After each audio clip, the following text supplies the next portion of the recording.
Alright, so here's how these falling lip clips work.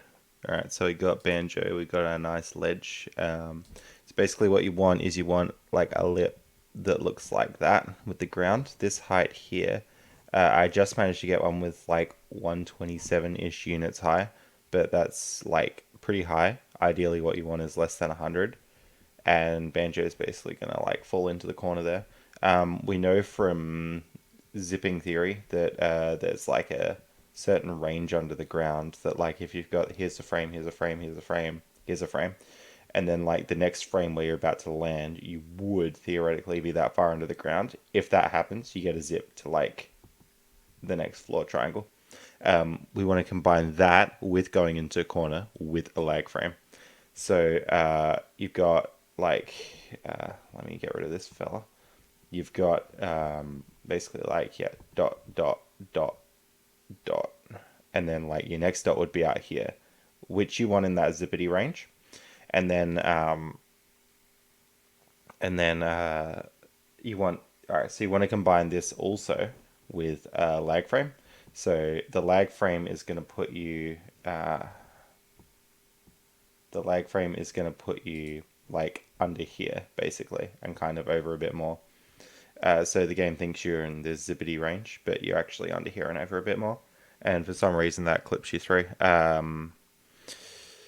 Yeah, so what I essentially do is I test falling into the corner with different rates, and I'm pretty sure that it's like, so it seems to be more like the frame before, so it's almost like the, and then you're in the wall for a frame, sort of like you're above the wall, and then the next frame you'd be in the wall, and then the next frame you would be further in and in this range. It's kind of weird, something like that. Um, anyway, I can probably do an example on BizHawk. So we had the organ clip before, which I actually managed to get with a real lag frame. But what works out really well is there's this tool in ScriptHawk now that you can use to create lag frames, which is good. So if I open up my organ clip,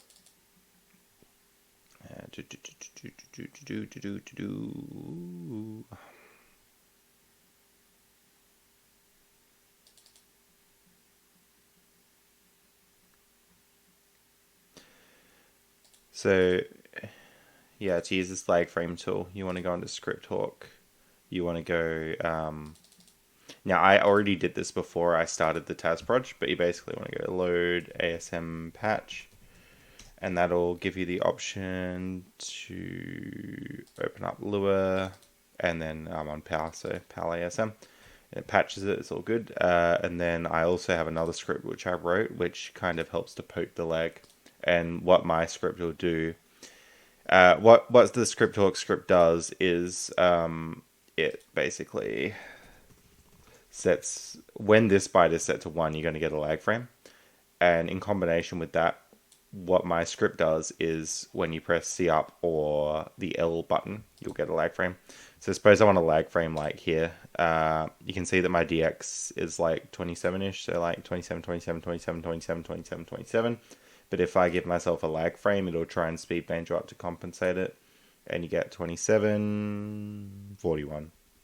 So that's a 1.5 boost that you get. Anyway, this actual button file here, Banjo does clip through the floor. So you can see that it's like, it. You kind of are about to get a zip here. So minus 69, it doesn't say zip true, but that's right on the edge of the range. I think ScriptHawk might just be a little bit off there. But basically, so you're about to get your zip. This would usually say zip true. And then you get the lag frame. And then the next frame you've fallen through.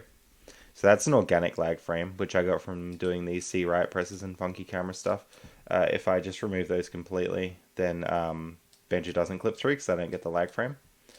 But what I can do is I can look for the frame before I clip through. So it should be that one. And then if I press C up, I should get a lag frame there and then clip through. Yep, I do. So this is like pretending there's a lag frame there. And that's a really good way to test. Basically, what I would recommend is start with a jump so that you get zip true on the ground, which you can easily do by like throwing in some lag frames, but it's probably better to do just by modifying your jump height so that you don't have to rely on lag frames as much.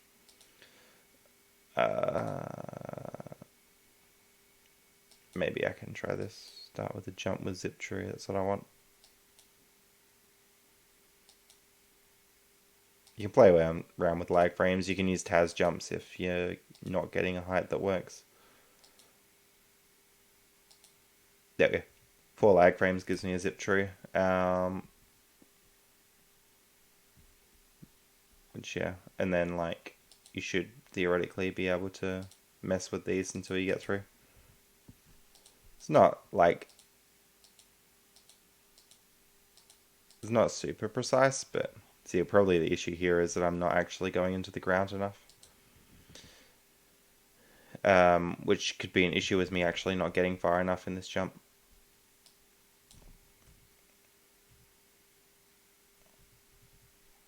Yeah, but you get the idea. You just like jump into a ledge that's not too high off the ground, and then you get it. So yeah.